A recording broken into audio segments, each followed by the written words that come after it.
శత్రువులు ఎక్కడనో ఉండర్రా. చెల్లెండ్లు, కూతుర్ల రూపంలో మారు వేషం వేసుకొని మన కొంపలనే తిరుగుతుంటారు అనే సినిమా డైలాగ్ తీరుగానే కాంగ్రెస్ పార్టీ సర్కారు వాళ్ళ పార్టీల వాళ్ళోళ్ళని శత్రువులుగా తయారు చేసుకుంటున్నట్టు కొడుతున్నది. అదే మొన్న ఓ సర్పంచ్ సాబ్‌ను అరెస్ట్ చేయించింది కదా కాంగ్రెస్ సర్కారు. ఇగో ఇప్పుడు ఇంకో సర్పంచ్ సర్కార్ మీద తిరగబడేటట్టు చేయించుకుంటున్నది. ఇది నుంచి 2026 వరకు ఎంత ఇబ్బంది పడినా సరే కాంగ్రెస్ పార్టీ కోసం ఖచ్చితంగా నిలబడి కొట్లాడి ఊర్లో పరిగి మండలం లేని మెజార్టీ కాలాపురంలో #1 మెజార్టీ ఇచ్చిన ఈ రోజు నాకు చుక్క ఎదురవుతుందంటే నాకు కాదు, నా ఊరు ప్రజలు 587 ఎకరాల భూమిని స్వాధీనం చేసుకునే గవర్నమెంట్ చూస్తుంది. దయచేసి అర్థం చేసుకోవాలని నేను స్థానిక ఎమ్మెల్యే రామ్మోహన్ రెడ్డి సార్కి ఒక్కటికి 10 సార్లు ముందు కూడా చెప్పినా, 10 రకాలుగా చెప్పినా, 100 రకాలుగా చెప్పినా అర్థం చేసుకోండి సార్.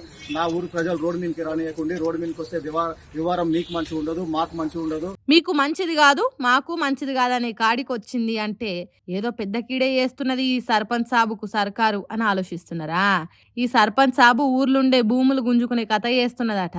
ఇండస్ట్రియల్ పార్క్ కోసం వికారాబాద్ జిల్లా పరిగి మండలం కాడ్లాపూర్ అనే ఊర్లో పెట్టడానికి భూములు తీసుకుంటున్నదట సర్కారు. హాగో ఆ ముచ్చట తెలిసినప్పటి నుంచి అక్కడ రైతులు కూడు తింటలేరట. హాగో అందుకే నేను కాంగ్రెస్ పార్టీ సర్పంచ్ని. పార్టీ కోసం ఎంతో కష్టపడ్డా. నా ముఖం చూసైనా మా ఊరిని వదిలిపెట్టుండ్రని ఇట్లా రోడ్డు మీదకి ఎక్కి రోదిస్తున్నాడు. చుట్టూ 10 ఊర్లల్లో ఏ ఊర్లే కాంగ్రెస్ పార్టీకి రాని మెజారిటీ నేను సంపాదించిన. పార్టీ కోసం ప్రాణం ఇచ్చినట్టు పనిచేసిన.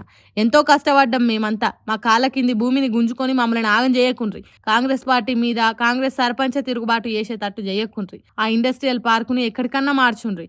నేను కాంగ్రెస్ పార్టీ సర్పంచ్ని కనికరమన్న చూపెట్టుండే అన్నట్టు పోలీసుల కాళ్ళ మీద పడుతున్నారు పాపం రైతన్నలు. మరి వీళ్ళు పార్టీ కోసం పని చేసింది యాదికొచ్చి దయగలిగి ఆ ఇండస్ట్రియల్ పార్కును ఏరే కాడికి మార్చుతారో, లేకుంటే కాంగ్రెస్ సర్కార్ మీద కొట్లాడటానికి శత్రువులను సొంత పార్టీలనే తయారు చేసుకుంటారో చూడాలిగా.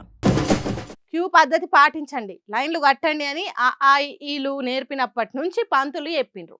కానీ జనాలు పెద్ద పెరిగినాక చిన్నప్పుడు నేర్చుకున్న దాన్ని శతకుపల వారేసినట్టు బొత్తిగా జ్ఞానం లేనట్టు చేస్తున్నారు.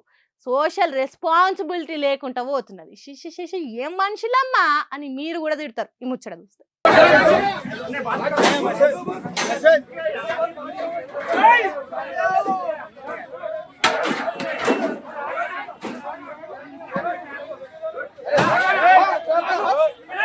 అరే ఏం మనుషులు వాళ్ళు, ఏం కథ. చదువుకున్నోళ్ళ తీరుగా ఒక్కరు చేస్తలేరు. పట్నంలో ఉండే జనాల వీళ్ళంతా లేకుంటే పశువుల కాసేటోళ్ళ అన్నట్టు చేసిండ్రు. హైదరాబాద్ ఫిలిం నగర్ షేక్పేట్ ఏరియాలో ఆ గ్యాస్ ఏజెన్సీ దగ్గరికి సిలిండర్ల కోసం ఎదురు చూస్తున్నారు. వీళ్ళంతా పబ్లిక్ తిప్పల పడుతుర్రనే గ్యాస్ బండలు తీసుకొని ఆటో ఏజెన్సీ ఆఫీస్ ముంగట్టుకు వచ్చింది.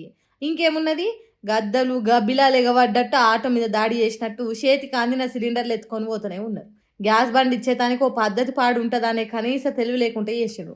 నెత్తి మీద భుజాల మీద ఎత్తుకొని పరుగులు పెడుతున్నారు. కానీ అక్కడ ఉన్న చుట్టుపక్కల జనాలు గ్యాస్ బండలు వేసే సిబ్బంది వాళ్ళని ఆపేతానికి ఫైటింగ్ చేసినంత పని చేసిండ్రు. అరే రిసీట్ రాసుడు లేదు, రివర్స్ గ్యాస్ బండి ఇచ్చుడు లేదు.